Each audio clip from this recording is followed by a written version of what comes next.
that we act, but we actually don't. This is according to this school. And today we are going to say a little bit more about Mātṛkā.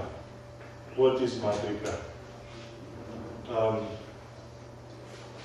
As discussed by us, for you to have some understanding when we are reading this text, the Tantrasara and the Tantraloka. So, according to this system, the whole universe is utterance, shabdana, verbalization, articulation of speech. Shabdana. Shabdana is actually articulation. Articulation, verbalization of speech. So this whole universe is utterance of speech. So, level of parava, at the level of supreme speech. Last time we just mentioned that a little. Paravak.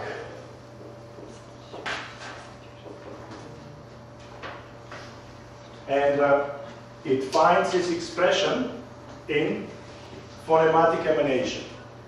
Phonematic emanation that unfolds through paravak, or beginning from paravak, through Pashanti, Madhyama, and then Vaikari. We mentioned that briefly last time. And what is important here is that this articulation, this shabdana, is a continuous and ongoing process. And how do we know that? How do we know that this is an ongoing and continuous process? Because we know that because of our own experience. Through our own experience of, because the thoughts, that there is continuous flow of consciousness. And this flow takes form of nirvikalpa and savikalpa state. So the thoughts come and go. They emerge on the surface, take a particular form, take a particular shape, and then disappear.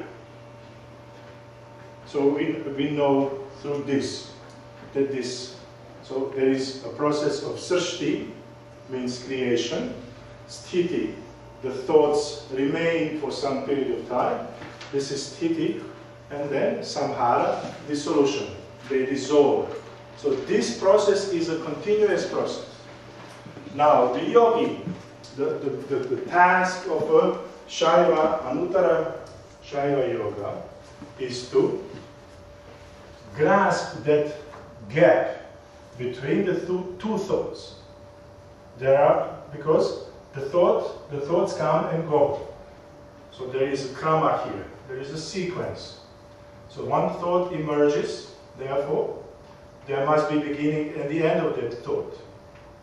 And so in that, while that one thought is still dissolving, the other one is emerging. The task of a yogi is to grasp that sandhi, that gap between two thoughts. And this is where thoughts actually dissolve. This is the dissolution process, the samhara process. Now, this continuous process from the perspective of Supreme Consciousness, from the perspective of Shiva, is the act of 50 acts of self-cognition. 50 acts of self-cognition or paramarsha.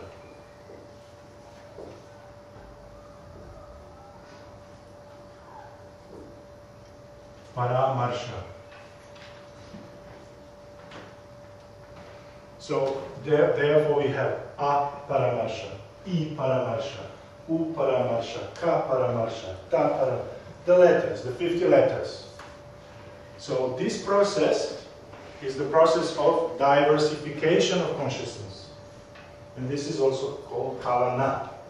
Also from the root kal, from which time and kala, and the goddess Kali are also derived. And then as we will see in chapter 4, Avinavutta will give the Paninian, the original roots, the meaning of the root kal. I hope we will be able to get, this is somewhere in the middle of chapter 4, and this is very important. I talked about these 12 kalis last time, if you remember. So, these phonemes as they, this paramarsha, the act of Shiva, is the act of self-cognition, then unfolds into the tattvas, into principles. How many principles we have? How many principles? 36, 75. How many principles? We studied that. 36 tattvas. We have 36 tattvas, 25 tattvas of Sankhya, and additional 11 tattvas. 6 tattvas, Kanchukas and Maya, and then 5 tattvas of pure path. We talked about that also. I'm sorry, I had to bind my shoe. Then, and how many consonants we have in Sanskrit alphabet? How many consonants? Huh?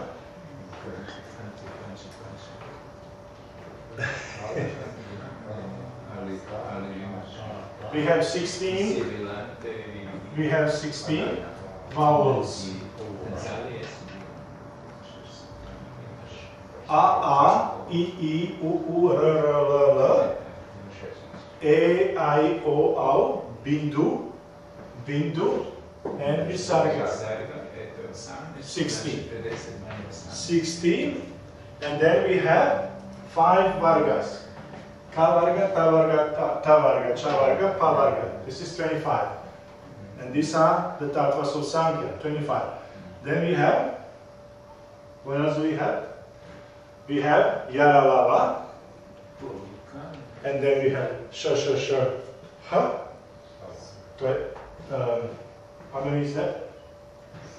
And then, this is 33, and then here we have Ksha. And that Ksha has a special significance here. We will see about that a little bit later. So we have 36 consonants,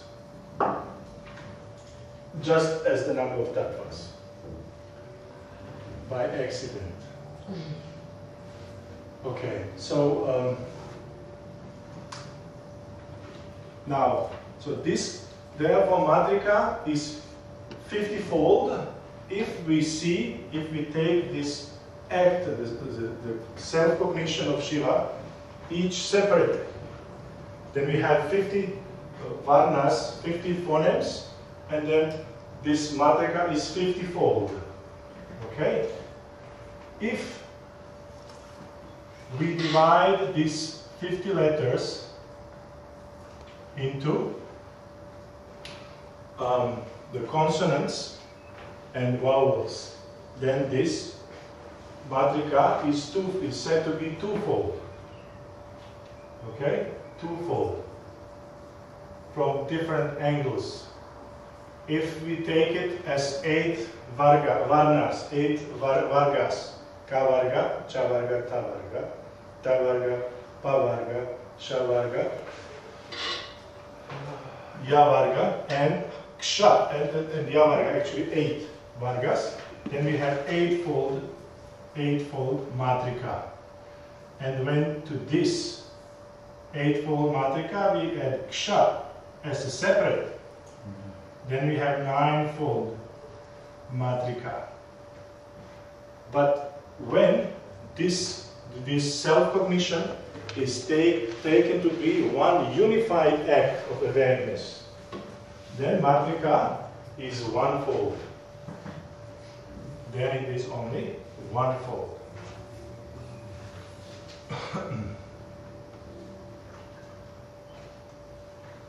Now, Mātṛkā is also connected with something which is very important, and this is in practice, in yoga and in rituals also, and not only in Shaivism. Something that is called nyasa. Anybody have any idea what is nyasa? Putting the letters on the body. Yeah, exactly. Now, ni as, the root is ni as, means to place. And so, placing in Abhinavagupta actually, you will see, if you see some pandit performing a puja, he will do karanyasa. He would count like this, he would count letters in his mind, putting it in kara, kara means hand. He will place these letters into his hand, symbolically. Now, what's the idea behind this? What's the idea? And that you have to ask Pandit to explain to you what is the idea. Why would anybody do that?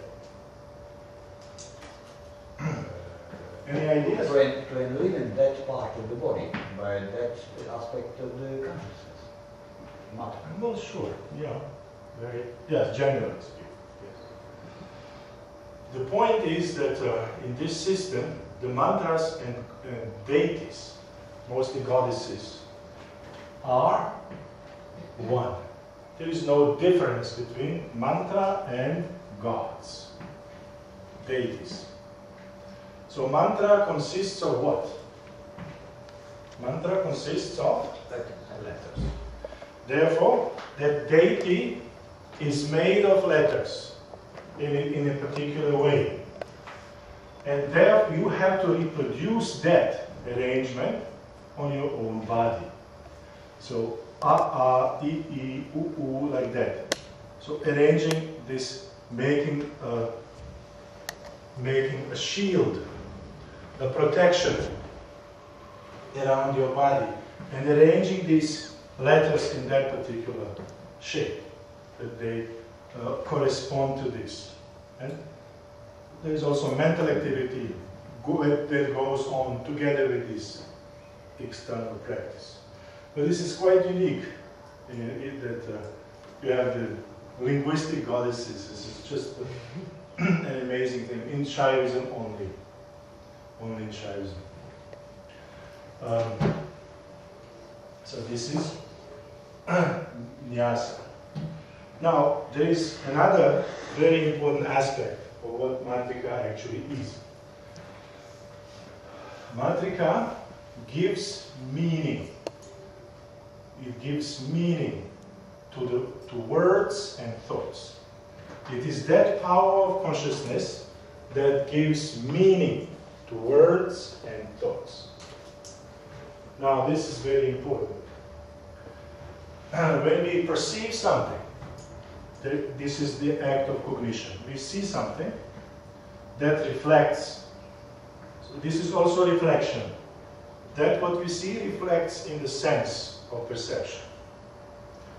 And we experience that how? We measure that with our own thoughts. We measure that with our own thoughts. We divide it. We separate. This is what is called vikalpa. And as I think I already mentioned the meaning of vikalpa. The meaning is originally means option. Option. You have two options or three options, jar and not jar. And then you decide, okay, this is a jar.